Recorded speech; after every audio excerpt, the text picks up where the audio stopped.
Welcome back to Wild, Wise and Curious, Embracing Our Journey, where we're excited to continue the conversation around all things peri and beyond. We'll continue to explore all our stories, challenges and importantly the wisdom we learn along the way. As usual, we'd love to chat with women just like you who might like to share your own perimenopause or post-menopause stories with us. We can't wait to chat with you. Today on Wild, Wise and Curious, we're talking to Dawn. Welcome to Wild, Wise and Curious, Dawn. Thank you, Michelle, and thank you, Louise. Lovely to meet you both and to see you again, Lou. Yeah, lovely to see you, Dawn. Thanks for joining us. Yeah, thanks, Dawn. Okay, so how did you come to realise that you were in perimenopause, Dawn? Okay, well, if I just rewind a little bit, I think I was probably a late starter of my periods. I didn't start till I was 14, and I remember it well. It was the half-term October. And I said, Mum, I think I've started my period. She couldn't believe it. But anyway, sure enough, I had. And I was regular, completely regular. I suffered some tummy discomfort probably around about the first couple of days. But thereafter, I was fine. Nothing that just typical sort of paracetamol wouldn't sort of relieve. In my 20s and 30s, I took the contraceptive pill. Didn't suffer any problems with that. No weight gain. It was fine. Sailed through that, no problem. I came off the pill in the early 40s because I didn't need to take it anymore. We were using other things. And my monthly periods returned, no problem. In fact, I could set my watch by my periods. Wow, and I could even sense it. And compared to some ladies, I know that doesn't happen. So I was very lucky, and that was great for planning. I'm a planner. I like to be planned and organised. So it was great to know roughly when it was coming. However, probably in the 2000s, I don't know what the term is for that, but in the 2000s, I noticed change in my mood. Change in my mood, loss of libido, painful intercourse, and I thought, this isn't right. Something's not right. Well, I'm getting older, maybe. Just get on and deal with it. I didn't really do anything about it. My periods were still regular. Probably from 2010 to 2018, I started suffering with tummy discomfort. I've never had appendicitis, like I never had my appendix out, but that sort of pain on the left-hand side was there. So left-hand side. I did some research, with Dr. Google, and had a look, and through the NHS website, mind you. But I did notice that often on ovulation, so around about day 14 or so, then you can get tummy pain because it's ovulation. So I thought, oh, that's normal. I just got to get on with it. But I also started suffering more than just the tummy discomfort. There was a change in my bowel habits, particularly around about when my period was due, and that wasn't right either. But all of this coincided, sort of from 2009 onwards, coincided with my mum starting to get more ill. She'd had a particularly bad menopause herself, and it was put down to, she's having a bad change. But she'd actually had pituitary gland cancer, which sent all her hormones whappy, completely whappy. And so she got through that, but she'd been on HRT in her 50s, 60s after having the pituitary gland cancer diagnosed and the pituitary gland cancer removed. So that was always in the back of my mind, what's going on there. What happened in those years, sort of from 2010 to 2018, I gained weight. I was always a sporty person, and 5'2" petite. Thought that if I didn't do as much sport, then I would be fine. But obviously, no, you've got to keep active. So I put weight on. I lost muscle strength. I did do my Zumba. I used to love Zumba, and I sort of got a bit fitter then. But what I was finding was I was getting painful joints. So elbows, painful elbows, painful feet, achy, itchy scalp, like crawling. Pain on this left side of my lower tummy, and then I started developing UTIs. Okay. So I went to the doctor. I don't like going to doctors, but I went to the doctor armed with a list of symptoms. I'd written them all down so I wouldn't forget anything because the brain fog was just sort of getting there as well. I couldn't work out why I couldn't remember things. It was frustrating. But all this time I was managing stress with my mum being poorly as well. So I went with my list, and that would have been about when at age 52. Went to the doctor with my list of symptoms. And the doctor, it wasn't a regular doctor, it's training practice, as I think most practices are these days. But anyway, saw this doctor, lady doctor. She was typing up the whole time I was talking, and at the end of my long list, I said, I brought a list, do you want to see it? No, just talk to me about it. So I did. So she was typing it all up. She says, I think you're depressed. I said, I'm not depressed, I'm stressed. I am not depressed. Stressed, yes, with all these things. But there was no outcome. I didn't want tablets. I didn't want pills to de-stress me or whatever. I didn't feel I was depressed. So I walked away with nothing and felt a bit of a fraud. What then continued, I went for my regular smear tests, but they were becoming particularly painful, not just discomfort, painful. And so I went back to the practice and saw a wonderful, I don't know whether she was like a practice nurse, or she wasn't a doctor, she wasn't a nurse, she was somewhere in between. And she was absolutely wonderful, and she listened, which is what we need. She listened, she didn't poo-poo anything, she didn't say I was depressed, she could relate to some of the things I was saying.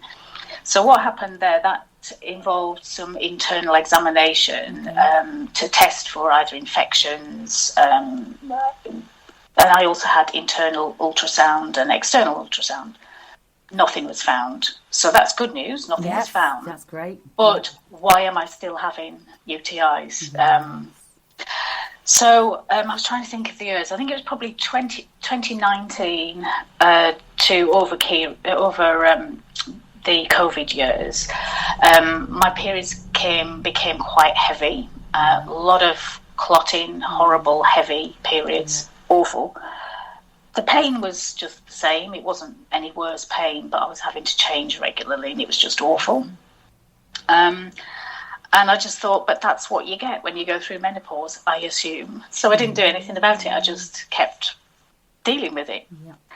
But also in that time, my bowel issues exacerbated, and my parents had both had cancer. My mum had had stomach cancer. My dad sadly died of esophagus and stomach cancer. So there was always a history of cancer with the bowel or stomach. I was able to be fast-tracked and have oscopies, gastroscopy down bank, sigmoid initially up bank to see if there was anything going on. Fortunately, there wasn't. There was no cancer, which massive relief.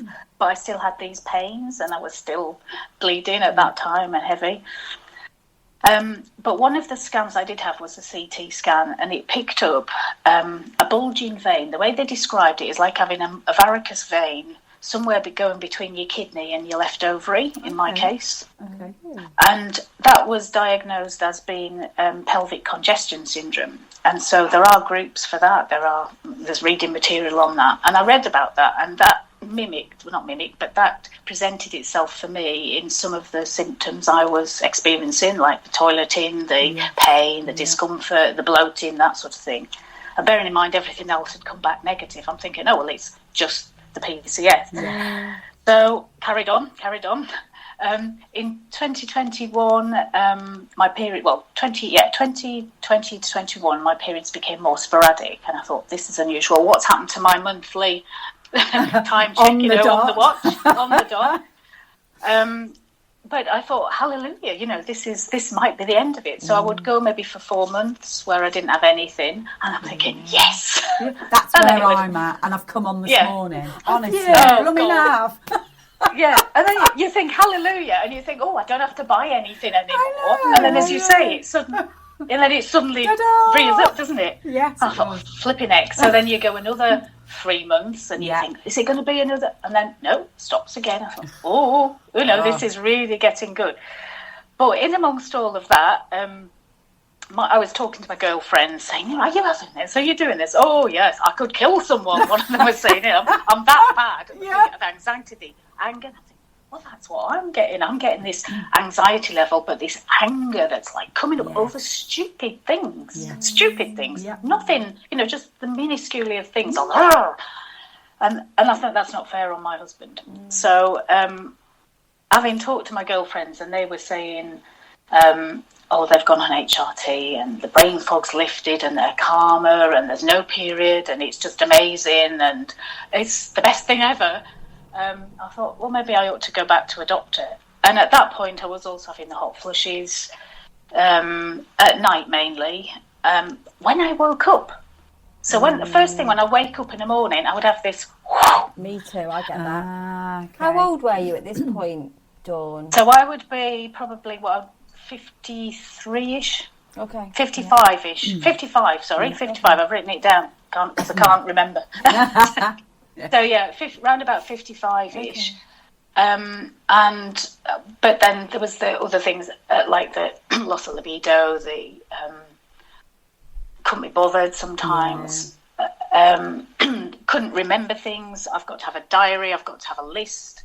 If it's not in the diary, it doesn't happen. Yeah. And then but all of this was still I was managing all of this with my mum's health, where that was increasing, where we have to give more care. My mum lived 4.5 hours away, so it was always a challenge. Plus, it was like, managing her tablets, her care, her appointments. So I had two things going, balancing, and still working. Yeah. So I didn't have children. That's probably one thing to mention. I've never had children. I've never born children. So having spoken to my girlfriends and they were saying how great it was on this HRT, I thought I'll go back to the doctor, but I'll speak to a male doctor, just to see what they had to say, because the last lady wasn't very good. But she poo-pooed it. So I went to a male doctor, one that we dealt with before, and that was just a telephone call because that's all he did. But he listened and he just says, yeah, that sounds like menopause. He says, we've got different avenues. You can either do nothing and just sail through it. You can maybe get some homeopathic stuff. But obviously I can't prescribe that. But he did say there's some, natural things. He didn't go down what that might be. But he said he couldn't prescribe it. I said, well, can you recommend anything? No, I can't prescribe it because it's not proper medicine. Yeah. Okay. Well, as in go to Holland and Barrett, meaning, get something. Yes. But he couldn't prescribe anything or couldn't recommend anything. Or he says we can go down the HRT route or some anxiety tablets. I said, well, I don't think it's just anxiety. I think it's a mixture. And I would like to try the HRT. But because I'd been diagnosed with the pelvic congestion syndrome, which is it's a vascular thing, so it's this bulging of this vein. It was only minor, but that's what could have accounted for the pain on the lower left-hand side. The doctor rightly said, what we'll refer to gynae just to see if they've got any guidance on whether HRT is right for you, because obviously there's risks associated with it. So gynae came back and said, no, she can have HRT. And my last show, if it had been about in the July of 22, and it was just a little mark. It wasn't anything massive, but it was the last show. But because I hadn't gone a full year without having a period, deemed as such, and gynae came back and said, yes, HRT is okay, but we needed to have a monthly bleed because they don't want to build up they didn't want to build up whatever that meant. So I was going to have this monthly bleed. Well, I thought, great, because that's what I was hoping to get rid of completely. And I hadn't had one since the July. Yes. So I ummed and ahed, and I thought, should I, shouldn't I? So I think I went to another doctor and asked said I would like to go on it. And I was quite emotional at that time. I did see a young lady doctor who was lovely. Again, listened. She said, no, HRT, fine, we can do that. So I was initially prescribed some tablets and some patches. Yep. The tablets, I couldn't take them every day. I had to take them something like day 12 to day 20 or something. But I had to set alerts to do this because it was so complex. Okay. It wasn't like take a tablet a day at night, whenever. It was like taken between day 12 and day 20 something. Was that your progesterone? Yes, the progesterone. Yeah, because when I first started on that, I had to take it for 2 weeks of the month. Yes, so 2 in the weeks middle on, 2 weeks off. Yeah. Oh, yeah. right. Okay. Oh, well, no. I mean, when I started on it, I think they said to me I could just start it literally a month after I'd sort of introduced the estrogen, and then just to start it and just have 2 weeks on, 2 weeks off. But then I've been on it now for about 4 years, so now I just have one every day. That makes it a lot easier, and obviously I still have the odd bleed because I've come on today, perfect, in time for the party.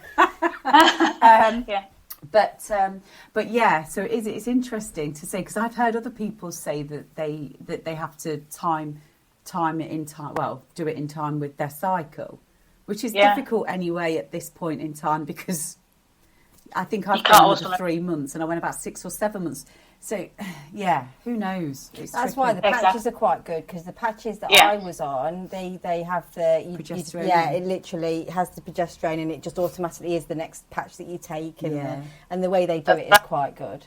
But sorry. So no, that's okay. So mine was like the mix of the tablets and the patches. So change the patches twice a week. Yeah. And it was the same patch throughout, just a tiny patch that was neither nothing or something. And that was fine. I thought, this is great.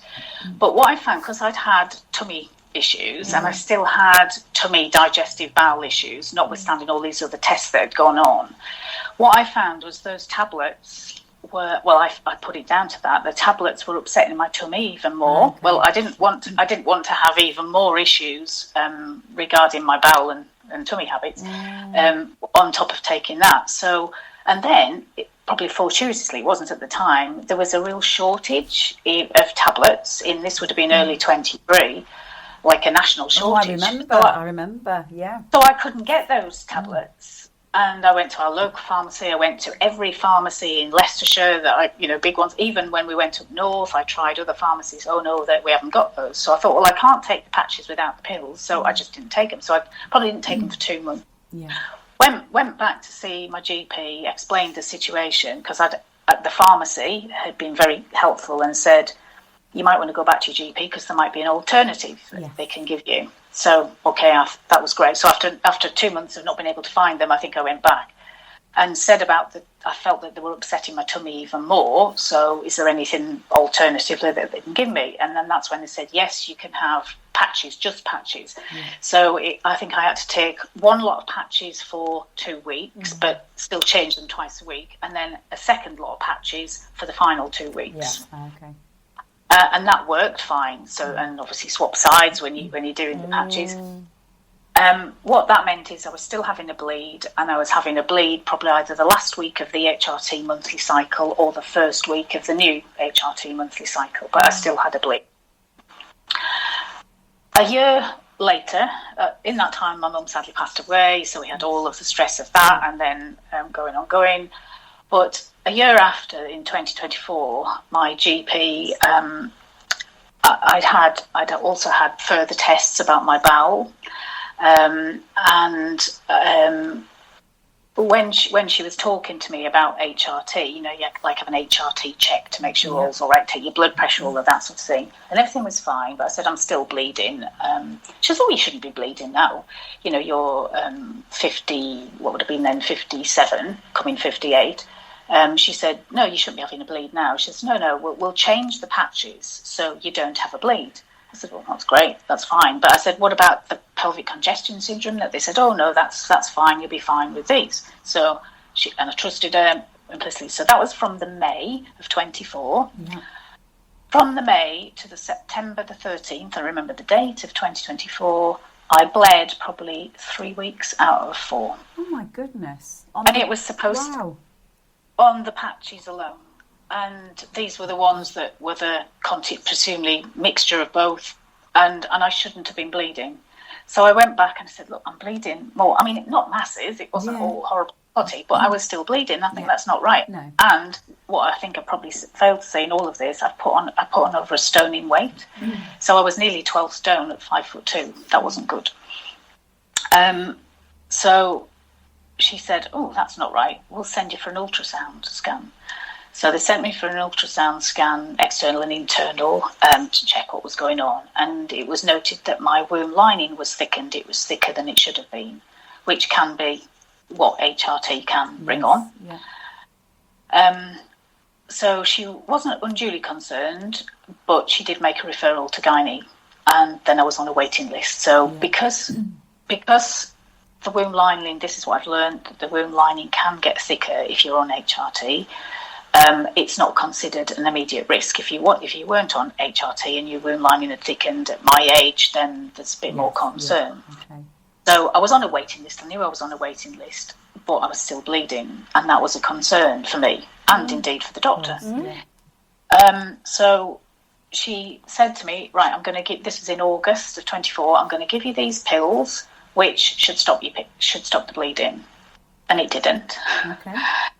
I was still on the patches, still on these pills that should, and it was a progesterone pill that I was taking daily. She says you need more progesterone, so take it daily. So that wasn't like messing up my head or the diary. I just knew when I had to take it, but I was still bleeding. So I went to her on the 13th, said I'm still bleeding, and she said, well, I want you to stop everything completely. Stop it. Stop everything. Wow. What, straight away? No phasing out, just stop? No, just stop it. I said, I've just stuck a patch on this morning. Take it off. Oh, okay. Wow. Oh, my gosh. So I had to stop completely. And then I think I went a week and the bleeding stopped. And since then, I haven't had another bleed, an HRT bleed, because obviously I was an HRT, but I haven't taken HRT. But what they did do was do a repeat scan, ultrasound scan, internal and external, in, I think it was October. And the sonographer was not happy with the lip wound lining being really quite thick for my age and for my time of life in the menstrual sort of menstruations and menopause, and so he sent me on a 2-week wait, or recommended a 2-week wait to have a hysteroscopy, where they put a camera up your vagina into your womb and have a good look around. Having never had a baby, I've never been through such a procedure before. I knew that I knew it had to happen, and there wasn't any anaesthetic, you just gas and air, and I didn't know how to do the gas and air. No. So you laugh at this because you've had babies. So they gave me the gas and air, so I sucked in, and then I blew out into it because I thought that's what you did. Well, they don't tell you these things though, Dawn, do they? No. And I'd never had gas and air before. They said, no, just keep.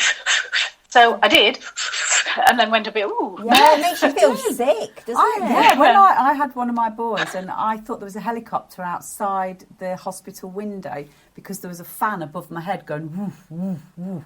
And I honestly thought there was a helicopter out there. So it does send you a bit doolally, doesn't it? Yeah. And I remember the first time I took it with my first, they didn't tell me how to have it either, Dawn, so I did exactly the same thing. I was literally breathing through that, and I was like, no, don't take it off me.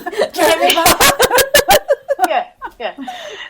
Anyway, the good news out of all of that was when the I don't know what you would call them, but the lady consultant who did the procedure, she said, I can't see anything untoward. Yes, the wound line is thicker, but there's nothing horrible there that I can see with my naked eye, but we've got to take biopsies because that's the best thing, just in case there's anything in the wound lining. So I think I waited till the week between, maybe it was just before Christmas or between Christmas and New Year, and then got the confirmation that there was nothing nasty there was nothing to worry about, and they would discharge me back to my GP. Right. So that was a huge relief and I can only praise the NHS for everything that they've done for me, all the different tests, because I couldn't have wished for more. They've been brilliant with me. So I was discharged back, and I said, well, what about the fact that I've got this thickened wound lining, and I don't know what will happen to it, presumably shrivel up, I don't know, but don't worry about it. The only thing you'd come back to us, to the GP about, is if you have further bleeding or if you have further pain. Well, thankfully, touching wood, I haven't had either, and that's so great. So I'm not taking anything. The only thing I'm taking, hormone-wise, was a cream, a pessary cream that they've given me for dryness in the vagina. And is that Avestin? Yeah, Avestin. That's it, in a little purple. And so I thought I only took that if you're going to have intercourse initially, so I wasn't taking it as maybe I should do. But then, now that I know that you can take it twice a week, and that's fine. I, touch wood again, haven't had UTIs. Wow. Fabulous. Well, that's great news. Yeah. So in terms of my symptoms, my weight, I have stress, bereavement stress, with my mum passing. My hot flushes are virtually non-existent. Okay. If I have alcohol, then I have a hot flush. So I know if I'm going to have drink some alcohol, then expect not to have a good night's sleep and to have a hot flush. So I've tried to limit that. What I have been diagnosed with from the bowel perspective is a thing called pancreatic enzyme insufficiency. So your pancreas makes enzymes to help you digest food, and mine were depleted. My enzymes were depleted. So since August, September, I've been on medication that I have to take with every meal. So that has improved my tummy. So I'm just grateful that the NHS have found out the cause of my tummy issues eventually, possibly the cause of some of the pain that I had in my lower left side, and then also the fact that, you know, things weren't working for me on HRT. The cause was, well, stop HRT. And what I should say as well is, it might help other ladies. The lady the consultant who did my hysteroscopy, said that often GPs, obviously there might be a specialist GP in a practice who deals with menopause and that sort of thing, but there is apparently a menopause clinic in Leicester at the General, and HRT isn't always the right product or solution for a lot of ladies, and therefore, if she said in my case, you know, would you go back on it? I said I don't want to go back on it at the minute because of the challenges I've had. But she did say if you do continue to experience symptoms which are debilitating or whatever, then you must go back to your GP and ask to be referred to that menopause clinic, because there might be other things that the specialists in the menopause clinic can suggest. And I wasn't aware of that. No, well, I wasn't aware of that either. Can I ask, Dawn, when they said take that patch off, don't have any more HRT, how did you feel after that? Did you feel any symptoms come back, or did you experience anything, or... You know, so it's really interesting to understand that. Yeah, and I'm 58 now, nearly 59 as well. That's probably worthwhile saying as well. Okay. I felt I'm hot, really hot. So hot to touch. Yes. So like if my husband and I, even if we just sit next to each other, we combust. Is he hot as well? yeah. But unfortunately, you know, we've got to that age now. No, but we both really hot, and so I'm hot, not sweaty hot, but just hot. But then if we're next to each other, we like combust. So that's not great. Yeah. I have occasional hot flushes. Often after I've had a shower, then I'll go all hot and bothered again. Yeah. But that's maybe. But I can cope with it. Yes. I have the fan on, and in terms of, so I'm not bothered about stopping that. My stress levels have come down because I'm not caring for my mum now. It was a different stress level, but I've taken counselling, bereavement counselling, to help and support me with that. Yeah. My saviour is gardening and getting out in nature. Yes. 100%. So the sort of things I do now to help me if I get stressed, wound up, anxious, I don't think that'll ever go away, because I've always had a bit of stage fright before I do anything. Yeah. Always in my work. I think it's got worse as I've got older, as I've gone through the perimenopause, menopause. I didn't know there was a perimenopause. I thought it was just menopause. No, me neither. Yeah. We've had that conversation lots. We didn't realise that there wasn't. No. Yeah, so the stuff I do now, gardening, I can lose myself gardening. So if I get tummy pains now, I just go in the garden and I forget about it. Yeah. I listen to music, monthly massages. I used to do reflexology before, and just after COVID, then the lady who I used to go to, she retired. I used to get a lot of benefit from that, and I just haven't gone back to it. But I'm having monthly massages. I do get a lot of stress in my shoulders, tension in my shoulders, neck. Yes. Lower back. I'm not as active. We walk, but I'm not as active. I haven't gone back to Zumba, but Zumba was great as well for losing weight when I was doing Zumba in the early 2000s. I sing. I'm in our local community choir, Groby Sings. Give it a shout out. Oh yeah, Groby Sings. We're giving it a shout out. And actually, Louise, one of the things that you and I went to, and I saw it on your Facebook, when we went to like a singing and breathwork retreat at different times. I think you went to the first one, didn't you? And then I'd seen that you'd gone to it, and I went on that. So I'm trying to do more things for me, not being too selfish, but, you know, little things for me so I still like my aromatherapy, diffusing oils. I don't always know what they are because I'm not trained, but I look up what they are in my little book, or through attending the little webinars, the free webinars that I go to. and from my friends, and I do enjoy that. I enjoy those sort of things because sensing, the gardening, all my senses. I'm a very sensing person, and therefore I enjoy all the different senses. So touch, feel, sight, sound. You're engaging them all. Yeah, definitely, and just mindfulness. In terms of coolness, cotton clothing always, cotton sheets, cotton, just cotton, and have the fan nearby. If we get too hot. So I will have the occasional sleepless night, but generally that's caffeine maybe induced. Yeah.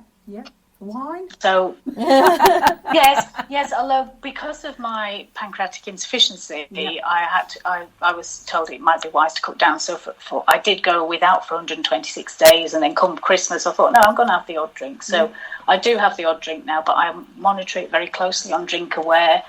And I know that if I have more than, say, a 250ml glass of wine, then that's enough for me. I don't need any more than that. Yeah. Isn't it funny how we change as we get older? Well, I think you get to know your body a bit better, don't you? And obviously, because you don't want to feel rubbish, you know what your limits are, and then that makes it a lot easier to put those boundaries in place, because you're like, I don't want to drink because I'm going to feel rubbish tomorrow. So why would I put myself through that? Yeah, and I've always been someone who I drink a lot of water anyway, and that's supposed to be good for you, isn't it? Keep you hydrated, alert, and sleep. I'm sure I could do with more sleep, because they say that's the best medicine, isn't it? Sleep and obviously healthy eating. We do eat healthily. Occasionally I have a bit of a sugar rush, chocolate craving maybe. Mine's more than occasionally. But that's the sort of thing. And I was saying what still happens, my elbows do still ache. My elbows and sometimes my feet still ache. And I have thought about going back to the doctor just to check on why my elbows ache. I did fall in the river once and bang my elbow on a rock, so that might have something to do with it. But yeah, so that's sort of what I'm still left with. So I'm hoping that I've gone through mine now. I just hope it doesn't come back and bite me on the bum and suddenly have a show. So how long did you say it's been now then, Dawn? Since you've had a period or any show? So since my real period, before I went on any HRT, that was July 22. Since my HRT-induced bleed, that would be September last year, September 24. So even with the HRT-induced bleed, you're coming up to 12 months.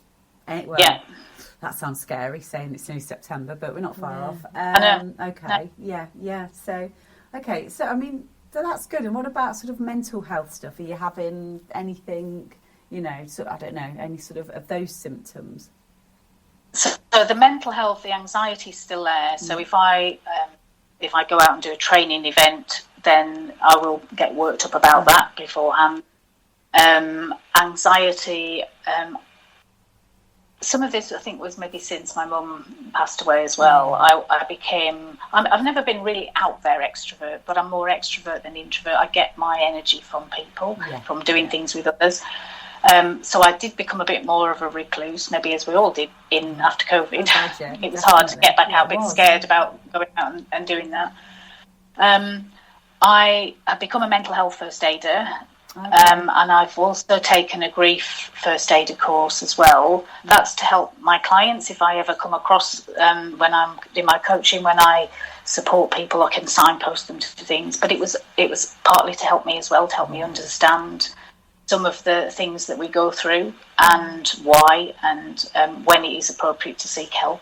And I think I mentioned that I've no qualms about taking counselling for bereavement support, and that's working, that's helping rather.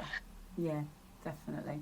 I think it's really, when you kind of talk to somebody, even just talking on the podcast or like people listening to the podcast, I think as women sharing our stories, I don't know, there's something a bit cathartic about it, isn't there? Where you're sort of sharing and somebody else then says a little bit about how they've felt, and you kind of go, oh my God, okay, so it's not just me. And like when you were talking about chatting with your friends, I mean, we've said this a lot, haven't we, Lou, about your friends and the people that you speak to about it. It makes things I don't know, you just feel like you're not on your own, don't you? Yeah, it almost feel like releases something quite important, doesn't it? Yeah, and I it think, does. the more that we do that, the better, really. Yeah, so it's really important to have a good supportive network around as well, isn't it? Yeah. And to be aware, like you said, Dawn, of like, you know, if you do need bereavement counselling or if you need any other sorts of counselling, then, you know, it's always good to seek that counselling, because then you can sort of, you know, try your best to kind of move past, or, you know, you never, you know, you don't, you know, you always perhaps remember, you know, you're going to remember things, but to be able to sort of move forward with your life and embrace the next sort of 50 years. I mean, you're a spring chicken at only 57, 58. Well, 58, 59 soon, remember. I don't think I'll be having a monthly party, though, when I get to my 60th, like you guys are having your 50th. It does feel like it's been monthly, but yeah, it's been great. But it is, you know, it's kind of like you're talking about there, about all the different things that you're doing to look after you, and sort of like seeking out the things that make you happy. And at the end of the day, I mean, that is pretty important, isn't it? It is, and I think that when you're in a caring role, and obviously I can't speak as a parent, my stepchildren have grown up, you know, so I haven't and don't live with us, so I have never been a real step-parent, so to speak. But when you're managing all these different priorities in your life, often you, the individual, we haven't got time, we don't make time for us, and it's quite a useful exercise just to look at, you know, what are the priorities in your life and how satisfied are you with the time that you spend with those, and often people, their own well-being is one that suffers. We put it at the bottom of the pile, don't we? And I think we get to this stage in our lives and it's almost like we have to start shedding a lot of those ideas that we once had, and actually realise it's really important for us to start doing stuff for ourselves, and how we, you know, how that has a knock-on effect to everything. I feel so much better now. I'm putting things into my weekly schedule to make sure that I'm keeping myself topped up with energy, really. Yeah, definitely. It's that thing you were talking about, I think, on a different episode, about keeping your cup full of like the good stuff, because then if something not so good happens, you can kind of, you're only losing a bit out of your cup, rather than it already being depleted because you're not doing anything for yourself and you're not looking after yourself. So I think that does get more important. And community and talking to other people, other women going through different things. And obviously, before I came on this, when we first chatted about me, having to go on this podcast, I've listened to the ones you've done, and it really helped me think. Just listening to the other ladies who were speaking, thinking, "Oh, crikey! Well, yeah, I had that too, and I felt like that. Oh, I didn't have that, but I had the other."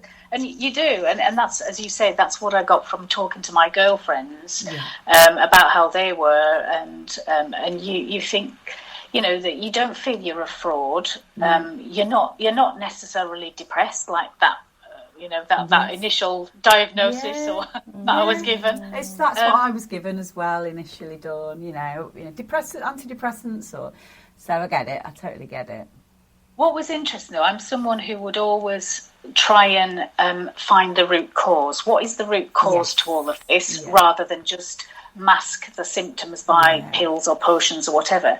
And the male doctor that I actually spoke to in 22, I said, well, can we not address the real cause? And he sort of laughed a little bit, but not patronisingly. So he just said, Dawn, if we had to address the cause of menopause, we would have to take away your pituitary gland, your adrenal glands, your womb, your ovaries. And he said, we'll keep them. Think that would work.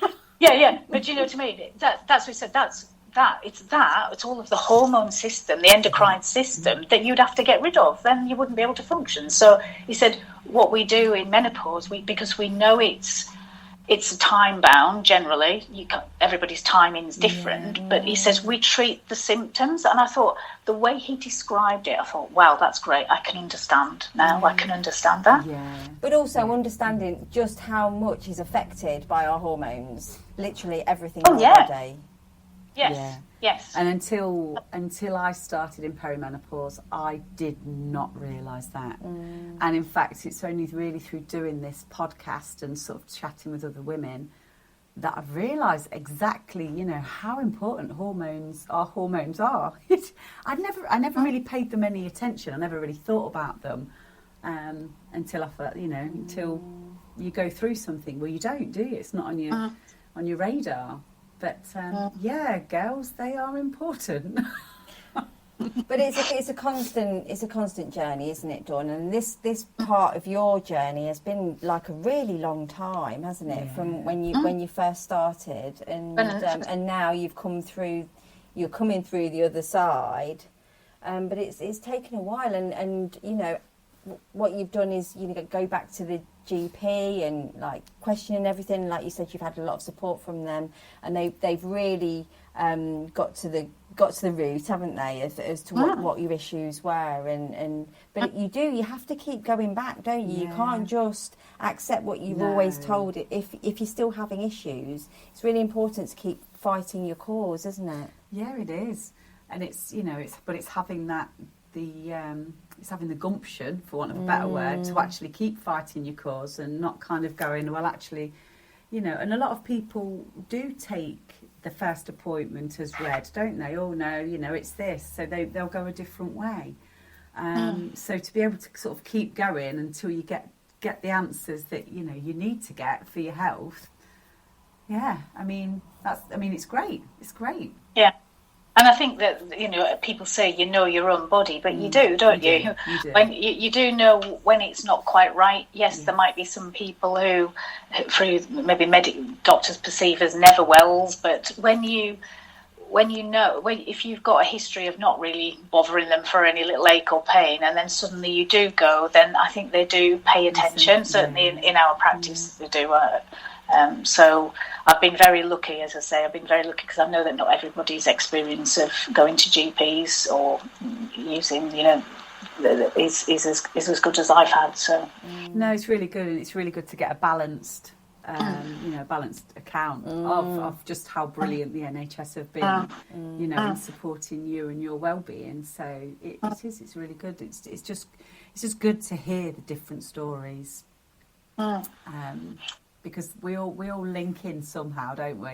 We've all had a little bit of somebody else's symptoms, so and I think that just makes us a lot more we have a lot more empathy and compassion, and we can fathom ourselves out a bit easier as well, and think, oh, okay, that may well be it may well just be down to hormones, where you may have thought it was something else, or ignored it.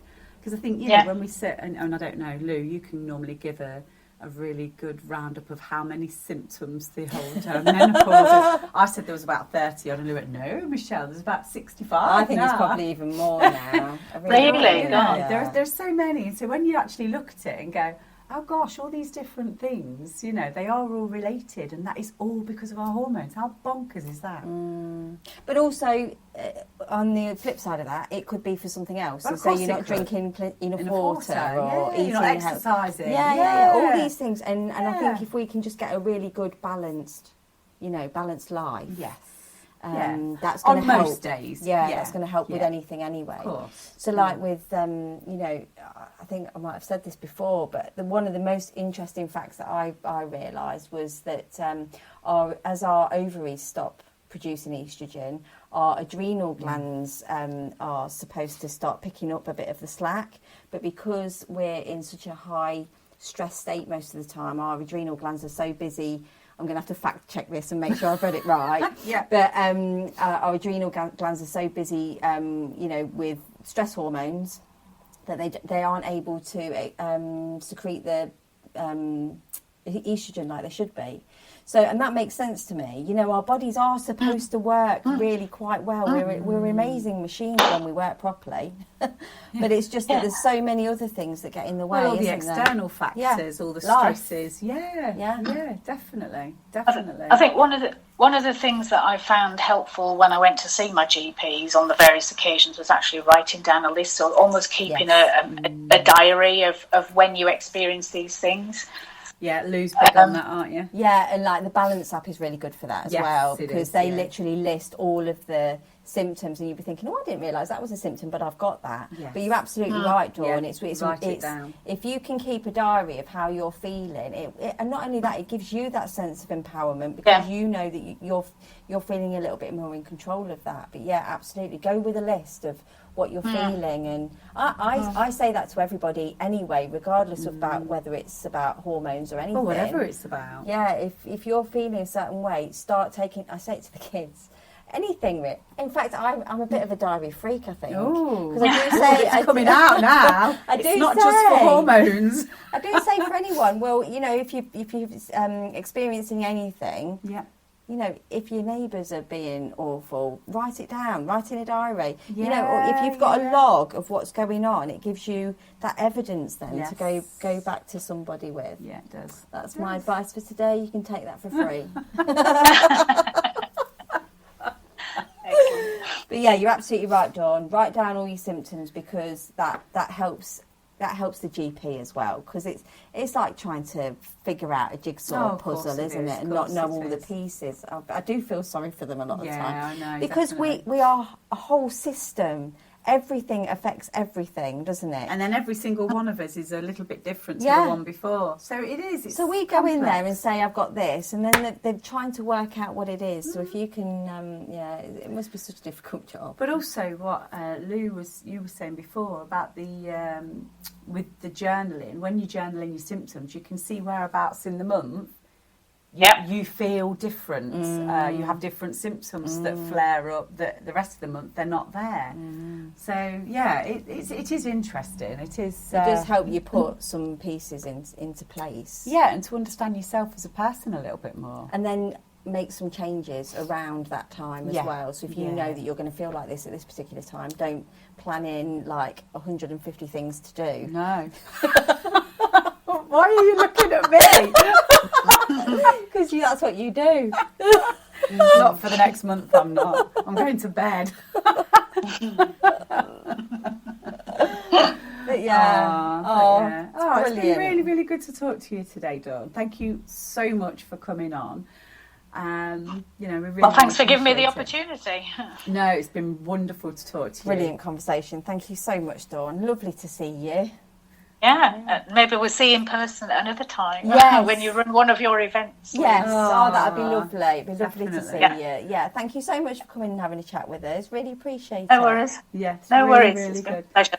Thank you for tuning in to today's episode of Wild, Wise and Curious. If you'd like to be a guest on the show, feel free to email us at info@wildwiseandcurious.com or reach out on our socials at wild_wise_and_curious. And don't forget to hit subscribe so you never miss an episode. Stay curious and we'll see you next time.